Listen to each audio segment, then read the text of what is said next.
How the Braves will try to contain Sierra Canyon's electrifying junior, Amari Bailey.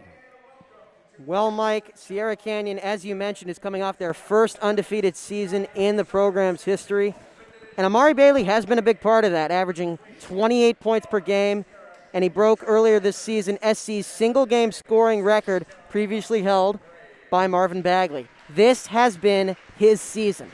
So for Bosco to neutralize him, they need to slow him down. He thrives on that quick play, on that transition-like offense that Sierra Canyon loves to use. And that starts from the get-go with press defense, which Bosco, like SC, loves to use early in games. Taking a hard fall. Here's Lewis going to the rack, and he lays it up and in. A nice job by Lewis moving the ball around right there. He's usually very good at sort of navigating through traffic right there. He had to navigate the basketball through traffic and through the hand of, I believe, Dylan Matoyer. Bosco fans making lots of noise as they build a 4-point lead. Bailey, the pull-up three, in and out. And another defensive rebound by the Braves. And here they come. That was halfway down and out, and Bailey just thinking, I got to take matters in my own hands. Excuse me, some different looks to slow down that man, but he didn't slow him down there. Bailey knocking down a 3-ball. And they turned him into a shooting guard right there, taking the ball handling abilities away from him and sort of isolating him and doing what Sierra Canyon loves to do, which are these cross-court passes. There's Matoyer, goes to the rim, lays it up and scores. Dylan Matoyer. And a nice move to be able to get around those Bosco defensemen and really gain the baseline right there. And once he did that, Matoyer put it up, and a nice move right there. Lloyd, and he has it knocked away by the little water bug there. MJ Coleman, man, you cannot take your eyes off him for a second. He gets his hand on the basketball. It's really common on a lot of these Brentwood players. Cam McDonald, too. He'll, run around the court like Pac-Man almost, just going from one spot to another, creating disruptions. That's exactly what MJ Coleman did right there, too. Jaden Miller now replaces Coleman. And we've got a kicked ball.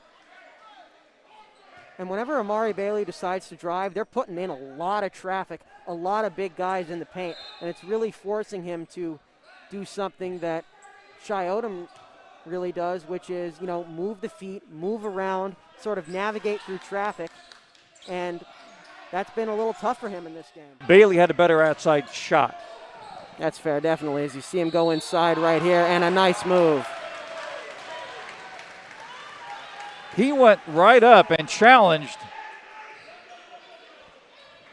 And it seems New Yorko. It's on New Yorko. I was screened for a second from our vantage point, so. And it seems like even when he gets contact, he still manages to create separation right there. The bump from Nyarko, and you could sort of see a little bit of room in between Bailey and Nyarko, where Bailey just had the room to put up the shot after he had already been bumped. So even after contact, he still manages to create separation and hence put up good quality shots.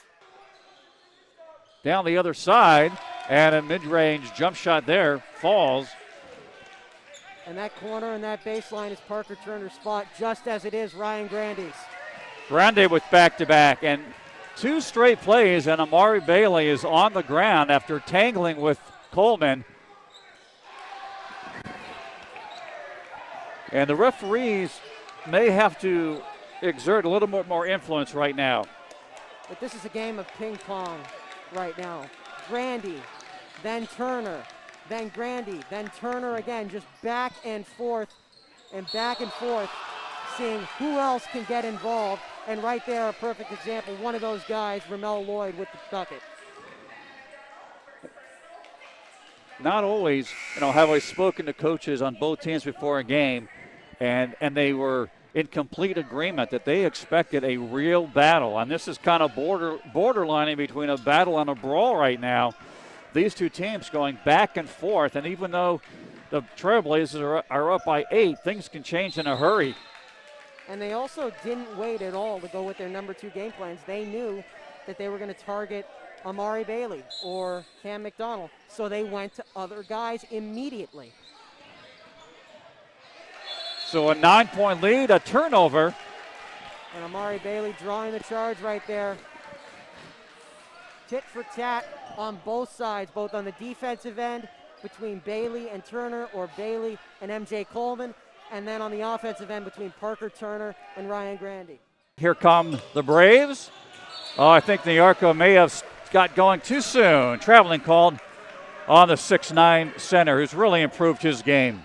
Yes, and that's not Nyarko's game. I mean, he's 21 points, 13 rebounds. He's great at moving around in the paint, but he's taking more of a Shy Odom role when it comes to guards here. And I say that because Odom has really been able to develop his role in driving to the basket.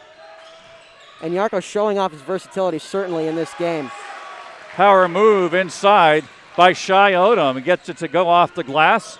We're tied at 7 with 3:45 to go in quarter number 1. And right on cue, just as I said that, Odom doing that exactly and driving into the lane and getting the bucket.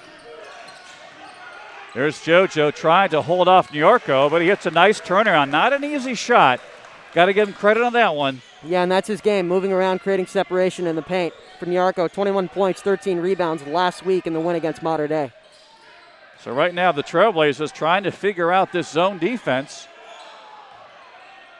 And the long distance shot from Mel Lloyd, no good. It goes out of bounds. And into the game, Bosco's very underestimated sixth man in Ray King.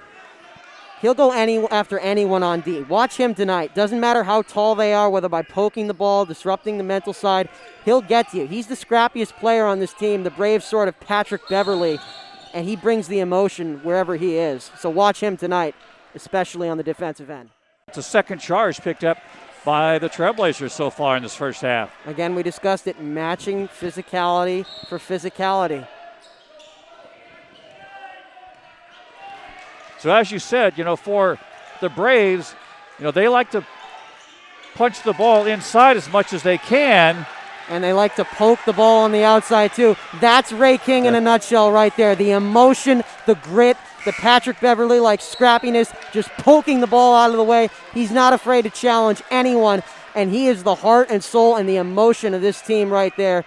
If you had to look at Ray King in one play, if you had 10 seconds to look at him, go to this tape right here. That's exactly who he is.